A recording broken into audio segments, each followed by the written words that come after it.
अठस्तरीतम स्वाधीनता दिवस पालन पूर्व बीजेपी पक्षर स्वच्छ भारत कार्यक्रम अनुष्ठित। 78तम स्वाधीनता दिवस पालन अव्यवहित पूर्व जगतसिंहपुर भारतीय जनता पार्टी मंडासाही मंडल पक्षर मंडासाही गोष्ठी स्वास्थ्य केन्द्र परिसर में स्वच्छ भारत कार्यक्रम अनुष्ठित हो जाइछे।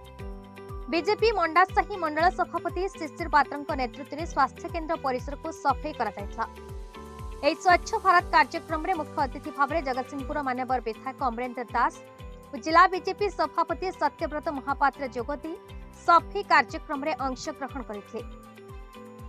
अन्य मध्य स्थानीय सरपंच हरेकृष्ण हाथी, विष्णुचरण राउल, प्रशांत महाराणा, देवराज साहू, भागीरथी दास, प्रवीर महांती, विश्वंबर स्वयं सहित अन्य नेतृमंडल उपस्थित रही स्वच्छ भारत कार्यक्रम में अंशग्रहण कर स्वास्थ्य केन्द्र परिसर को सफा सुतरा करते। मेडिकल परिसर स्वच्छ निर्मल रहिले समस्ते सुरक्षित रहिबे, तेणु समस्ते स्वच्छता पर गुरुत्व देवार आवश्यकता रही बोली नेता माने मत व्यक्त करथिले। आज सकाळू घरे घरे तिरंगा कार्यक्रम जो केंद्र सरकार हाथ को मिलचंती एई अवसर रे आज जिला प्रशासन indoor stadium Jagatsinghpur indoor stadium ठारू आरंभ होता। सेठू कार्यक्रम आरंभ कर मंडासाही मेडिकल कॉलेज को आसलु स्वच्छ भारत कार्यक्रम थिला एवं आमर मंडासाही हाईस्कूल एटी स्वच्छ भारत कार्यक्रम और वृक्षरोपण कार्यक्रम थिला। कार्यक्रम में जिला सभापति श्री सत्यव्रत महापात्र महोदय थे, मंडल सभापति शिशिर पात्र महोदय थे, समस्त धून भाई अच्छा युव मोर्चार कार्यकर्ता और समस्त कार्यकर्ता रहीकि कार्यक्रम को सफल कर 10टा बेले गांधी छक ठार आमर तिरंगा यात्रा बरही मंदिर पर्यंत हजार हजार लोक सामिल हेबे एवं ये कार्यक्रम 15 तारिख धरिकी चलिबो लगी।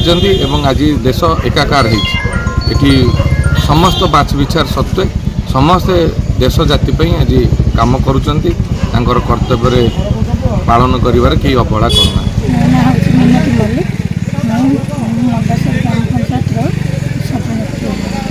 बहुत खुशी बहुत खुशी कारण आज विधायक बीजेपी सभापति आसिक आम सहित जोगदे प्रथम स्वच्छ भारत अभियान कलापर मंडासाही मेडिकल आरंभ है स्कूल केतक समस्या जोटा निहाती दरकार से गुड़ा आलोचना कले विधायक आमर भी राजी होती आम अभियोग सब शुणिकी राजी होती सब प्रकार सुविधा सुविधा करेंगे। शिशिर पात्र 1 नंबर जोनर मंडल सभापति मंडासाही मेडिकल जो स्वच्छ भारत कार्यक्रम करा जिला सभापति सत्यव्रत महापात्र थे, आमर विधायक अमरेन्द्र भाई थे, बहुत संख्यक कार्यकर्ता माने 1 नंबर जोनर सबू पंचायत माँ मैंने भाई मैंने सब मैंने उपस्थित थे।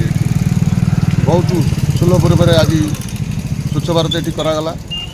वार्ड बुलिकी रोगी मैंने केमती कि अवस्था अच्छा देखिले संगे संगे आमर हाईस्कूल को आसिक स्वच्छ भारत करागला, वृक्षरोपण करागला, यही सब कार्यक्रम करागला। आगु को प्रति पंचायत स्तर में जमती स्वच्छ भारत हम सब स्कूल हम।